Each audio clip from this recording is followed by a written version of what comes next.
নমস্কার বন্ধুরা, আরও আরেকবার আমার চ্যানেল টেস্টি বং ফুডসে আপনাদের সকলকে স্বাগত জানাই। আজকের রেসিপি হলো চিকেন গ্রিল স্যান্ডউইচ। খুব চটজলদি একটা রেসিপি, আপনি যে কোনো সময় এটাকে খেতে পারেন।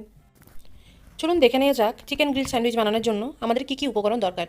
প্রথমেই চিকেনের ব্রেস্ট পিস আর গাজরটাকে ভালো করে পিল অফ করে অর্ধেক টুকরো করে চিকেনের সাথে দিয়ে আমি এখানে মাইক্রোওয়েভ করেছি 8 মিনিটের জন্য।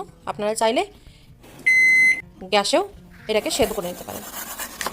অপরদিকে স্যান্ডউইচ বানানোর জন্য যেসব ইনগ্রিডিয়েন্টস লাগবে সেটা দেখে নেওয়া যাক। প্রথমে একটা ক্যাপসিকাম নিয়ে সেটাকে ছোট্ট ছোট্ট টুকরো করে নিতে হবে, একেবারে চপড করে নিতে হবে।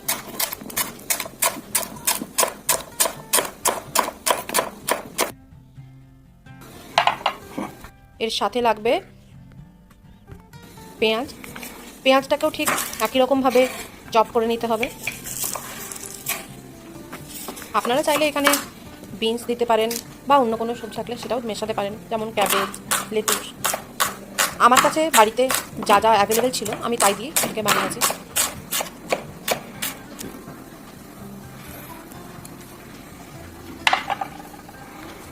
গাজরটাকে গ্রেট করে নেব। আপনারা চাইলে কাঁচা গাজরও গ্রেট করে দিতে পারেন, আবার সেদ্ধ করা গাজরও গ্রেট করে দিতে পারেন।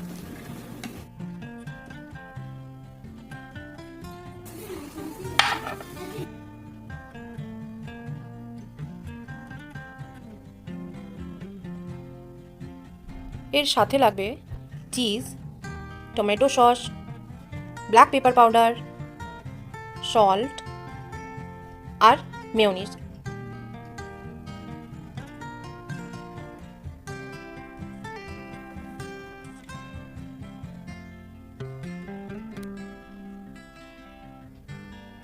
চিকেন স্যান্ডউইচ বাচ্চাদেরও খুবই পছন্দের একটি ডিশ। চিকেন সেদ্ধ হয়ে যাওয়ার পরে এটাকে আমরা ছোট্ট ছোট্ট টুকরো করে নেব বা সেম চপ করে নিতে পারি। এরপর একটা মিক্সিং বলে চিকেন পিস, সেদ্ধ করা গাজরকে গ্রেট করে দেব আর ধীরে ধীরে সব সবজি যেগুলো চপ করে রেখেছিলাম সেগুলো মেশাবো। সাথে গোলমরিচের গুঁড়ো, নুন স্বাদ মতো, টমেটো সস 2 থেকে 3 টেবিল স্পুন আর মেয়োনিজ একটু বেশি পরিমাণে, যে যতটা পছন্দ করে ততটা। এখানে চাইলে সব গ্রিন চিলিও আপনি অ্যাড করতে পারেন, কিন্তু যেহেতু আমি এটা আমার বাচ্চাদের জন্য বানিয়েছি সেজন্য এখানে আমি গ্রিন চিলি অ্যাড করিনি।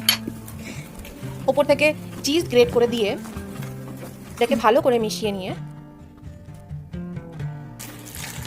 একটা ভালো স্মুথ মিক্সচার তৈরি করে নিতে হবে।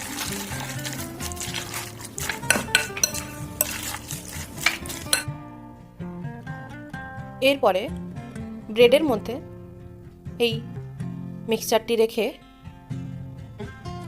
ওপর থেকে আরও কিছুটা চিজ গ্রেট করে দিতে হবে।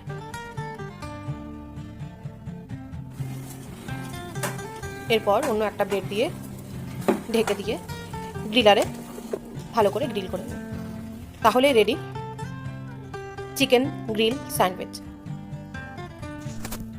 আমার চ্যানেল আর রেসিপি আপনাদের ভালো লেগে থাকলে আমার চ্যানেলটিকে অতি অবশ্যই সাবস্ক্রাইব করুন আর বন্ধুদের সাথে শেয়ার করুন। আর এখানে আরেকটা কথা বলে রাখি, যদি কেউ গ্রিল স্যান্ডউইচ পছন্দ না করেন তাহলে এটাকে নর্মাল স্যান্ডউইচ হিসেবেও খেতে পারেন।